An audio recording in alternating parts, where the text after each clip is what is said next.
Thank you for coming along this afternoon to this memorial lecture for my friend and brother, John Acaster.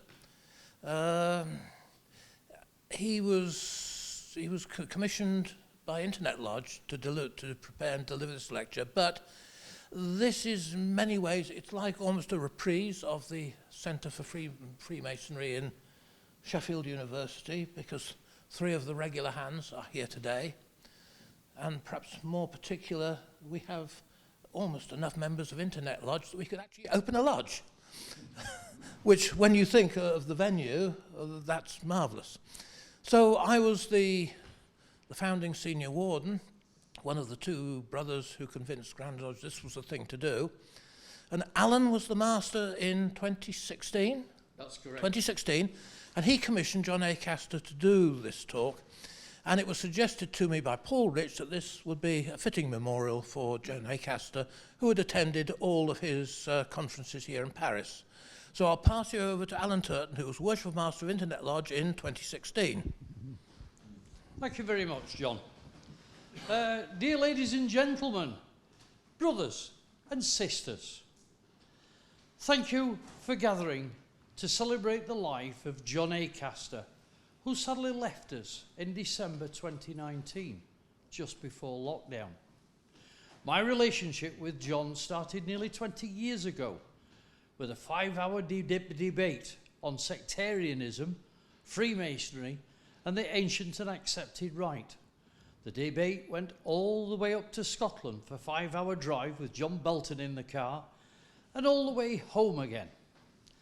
This was the start of many journeys to many Masonic study groups and international conferences, and many, many more discussions. John was an enthusiastic Freemason and in many orders.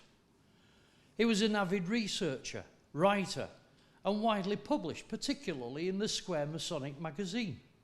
And he was a past master of Quater Coronate.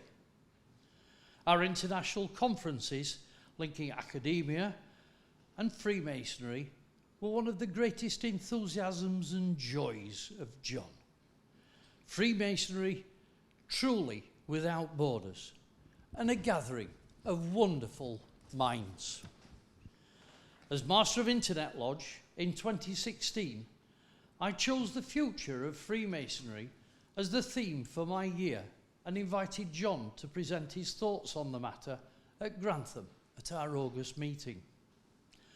John Belton, chairing the meeting here tonight, suggested a memoriam of John Acaster with his links to us, and that they should be presented here rather appropriately at an international conference, and this, our first gathering since lockdown. John Belton, Michael Monroe, who will be reading John Acaster's paper, and myself are all members of Internet Lodge. And we were present at Grantham when John Acaster first presented this paper. I think you will find John Acaster's paper a fitting epitaph to the man, his Freemasonry, his thoughts and his life. I now hand you over to Michael Monroe, who will present that which John Acaster left to us.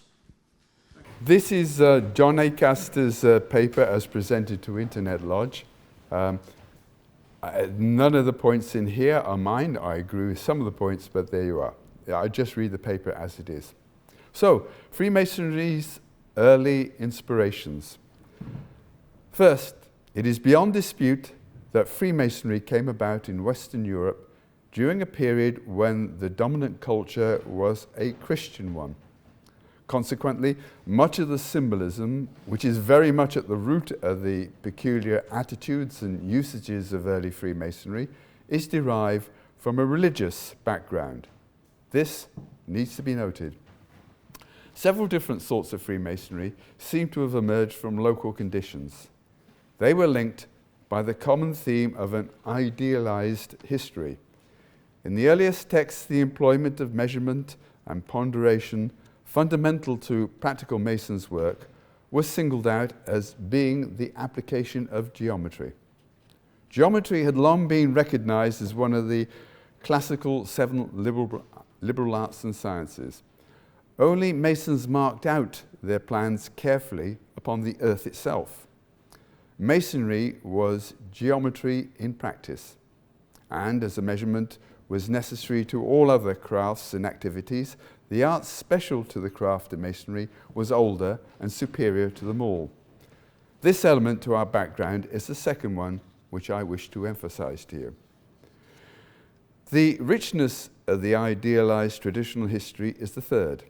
We have become blinkered by celebrating the construction, and in the Royal Arch, the reconstruction of the Temple of Jerusalem. Thus, Solomon has his seat, Hiram his grave, and Zerubbabel his Sanhedrin. But in our earliest stories, Masons were the successors to Seth, son of Adam, and the ancestor of the human race. Knowledge of the art was carried over the flood with Noah. The concept of two pillars protecting knowledge is associated with this epoch. Masons then became so bold that they began to construct the famous Tower of Babel. But God was angry with their presumption in their wish to build as high as the heaven. He cast the building down by causing Masons employed on it not to be able to understand one another, and then scattered them unto many lands. This was a practical lesson in humility. Following this lesson, it was given to their successors to be involved in the most holy work, the construction of a dwelling place for God. There is an important tapestry involved here, but for our purposes, it is simple enough to point out that the carefully organization required included specific rules of conduct. These rules of conduct, the charges to masters, fellows, and apprentices, were improved over time and varied to meet local conditions. Masters of each lodge were charged to operate effectively and equitably. Common tools were imbued with the symbolic meanings to consolidate an esprit de corps amongst the craft, a spirit endued with special pride and purpose, a vision of their worth in both earthly and heavenly terms. In common with other craft guilds, Masons adopted their own patron saints. The four crowned martyrs, the Quattro Coronati, connected earth and heaven as an idealized Masons martyred for their fidelity. The same role, it is to be noted, as Hiram Abiff. The veneration of those saints was a common bond among Masons across Western Europe in medieval Catholic times. But following the Protestant Reformation of 1517, the veneration of non-biblical saints was much discouraged, and the Mason craft in Northern Europe turned to Saint John, or rather the Saints John, instead. This was the old heritage before 1717, the craft previously regulating itself on a wider scale through local assemblies. We now enter the more formal centralized organization, starting with the assembling of a Grand Lodge in London and Westminster. This body, whose reasons for inception were much debated, rapidly sought to make its mark by modernizing. Grandeur and clubbable relaxation was very much the spirit of those times in London. The new body set out to attract men distinguished by rank, by civil authority, by ability, or by interest in science and the arts, including the improvement of landed estates and property. The new Grand Lodge promoted itself by making itself fashionable and by issuing an impressive book of constitutions in 1723.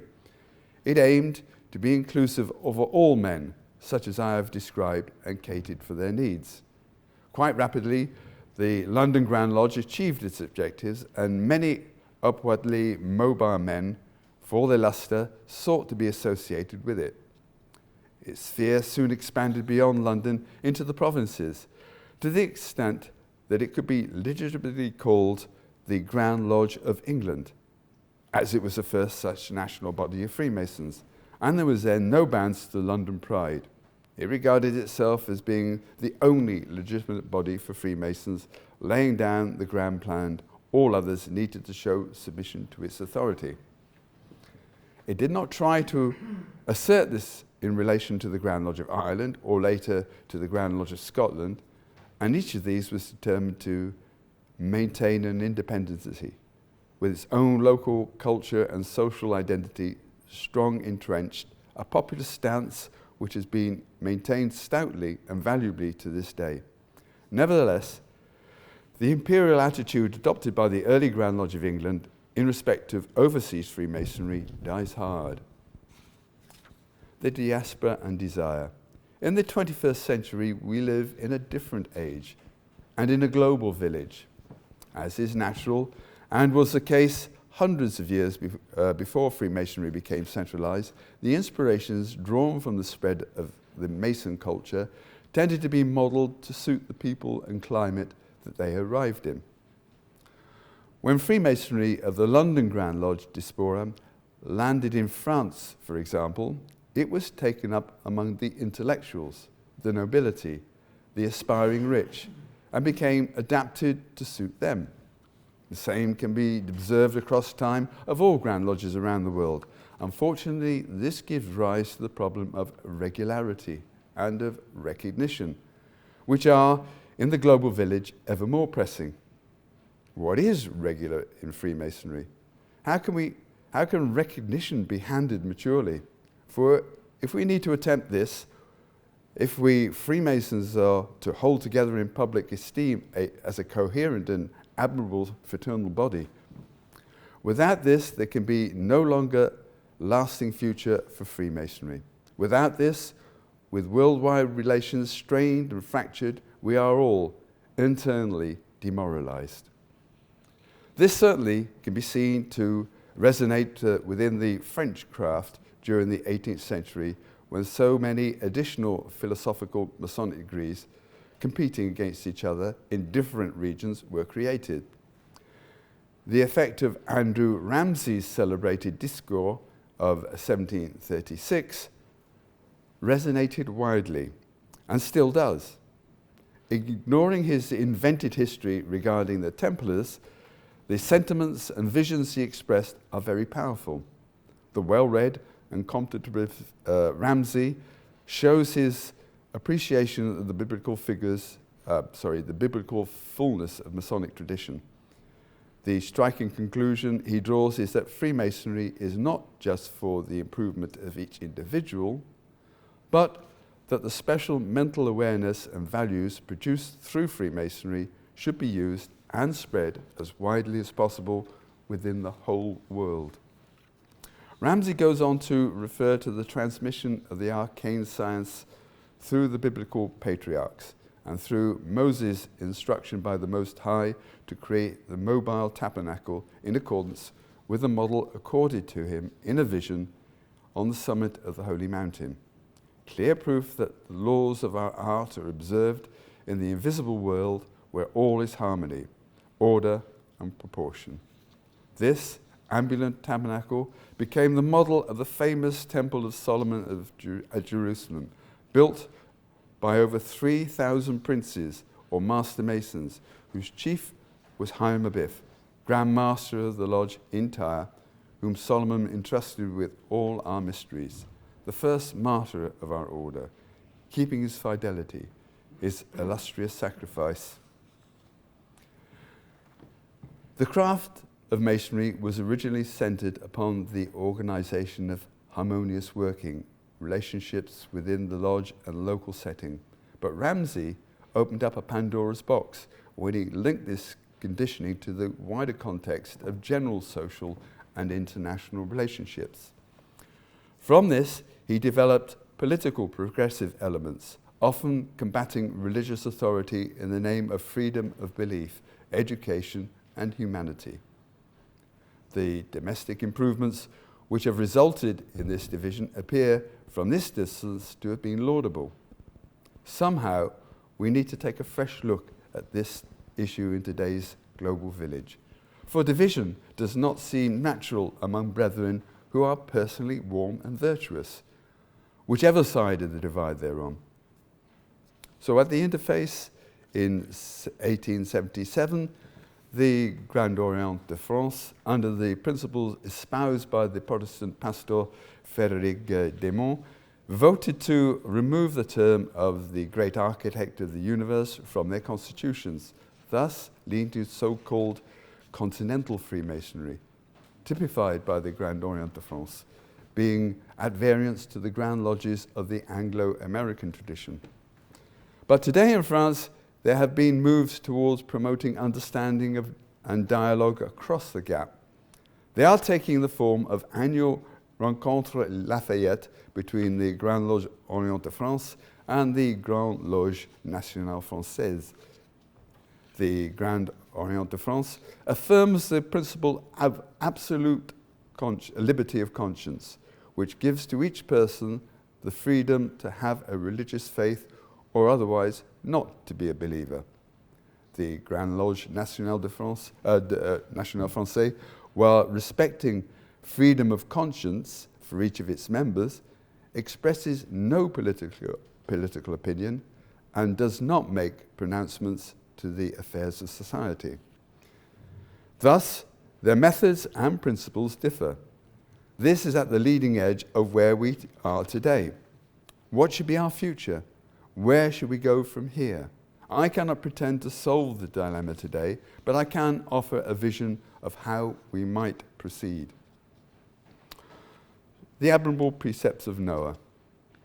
In a passage which has been much misunderstood, Dr. James Anderson set down the essence of the new Freemasonry of the Grand Lodge in London in his revised constitutions of 1738, as approved by a committee of the Grand Officers.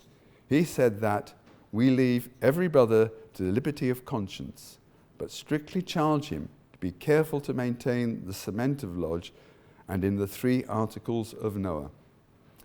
He expanded this in the first charge concerning God and religion, whereby he recommended that with Masonry being found in many nations practicing diverse religions, Masons must conform to a standard of morality common to all. This famous charge has been interpreted in many ways. It is careful to emphasize the liberty of conscience for those living in accordance with the 3 great articles of Noah. But what did Anderson mean by these? It is surely a reference back to a work by the respected but nowadays forgotten lawyer John Selden. Selden had been searching for a system to build religious and social harmony across the divides just before the English Civil War of the mid-17th century. Derived from a condensation of by St. Ambrose, who had himself been searching for the same goal, Selden enunciated the 3 articles of Noah as follows. 1, to have a belief in and an adoration of God. 2, to live a moral life. 3, to show this example consistently to others, thereby to prove its wisdom.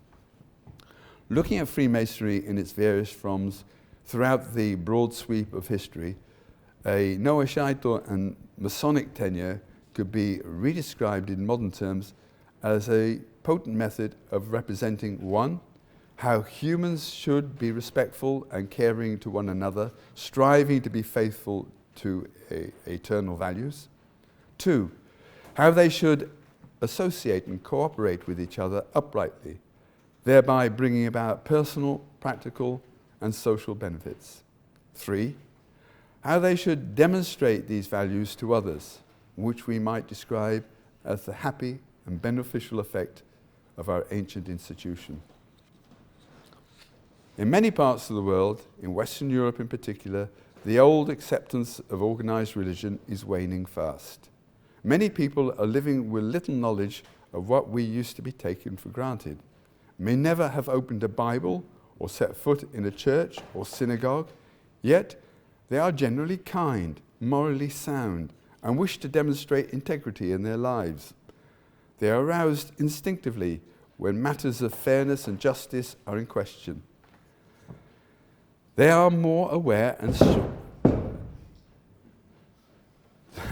they are more aware and switched on than was generally among people of the 18th century. They want and expect to be informed. They are no longer favourably impressed by pomp and show. They now look for respect and a voice. They want something fulfilling for their time and money. If such are not forthcoming, they may easily vote for a Brexit and demit within 5 years. Society is altered. If it is to survive, Freemasonry must take account of these profound shifts. In conclusion, I have sought to remind us of our ancient traditional roots, of which many brethren are ignorant, but on which Freemasonry was founded. I have suggested that we should, in the modern age, also take inspiration from the 3 great Articles of Noah, hitherto overlooked. Each of these by way of comment and trimming in the social context of our present age. 1.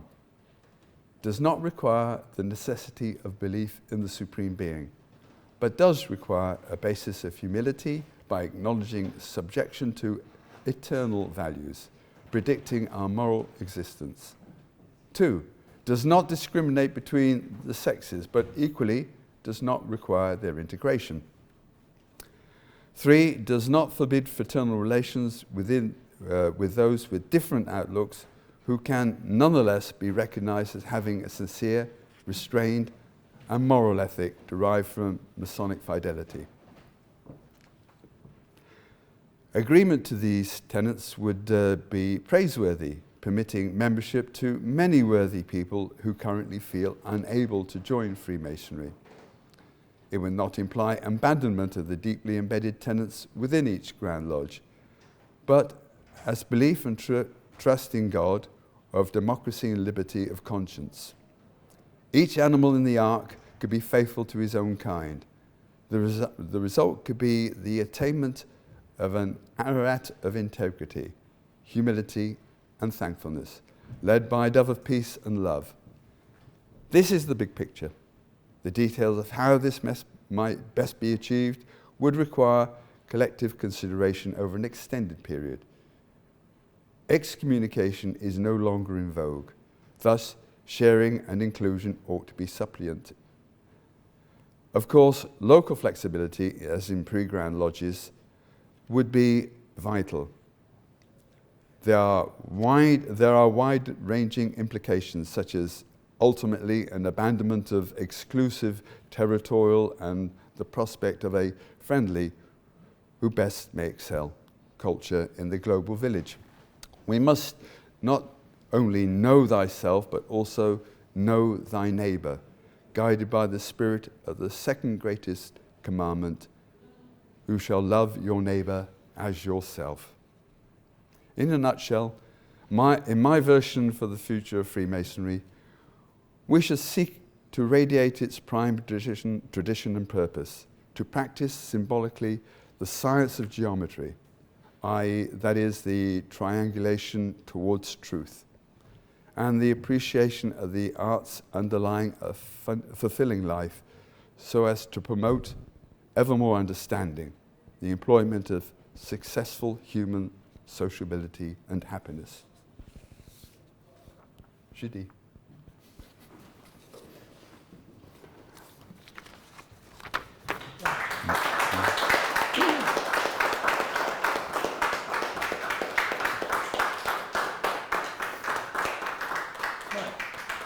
So thank you for reading that.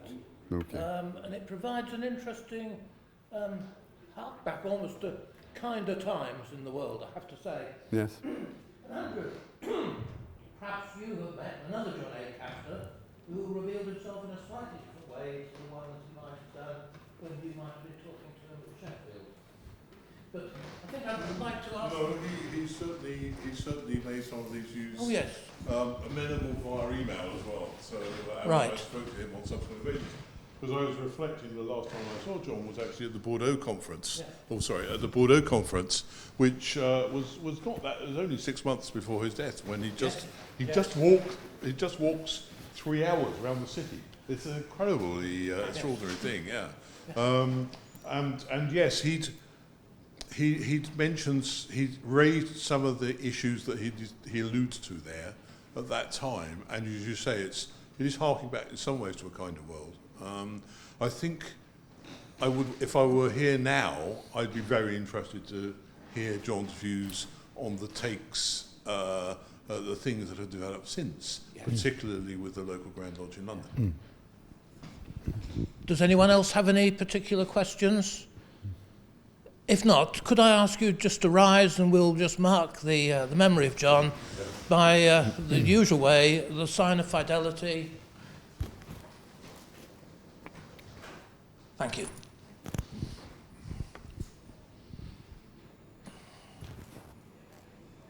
Thank you, brethren. That's fine.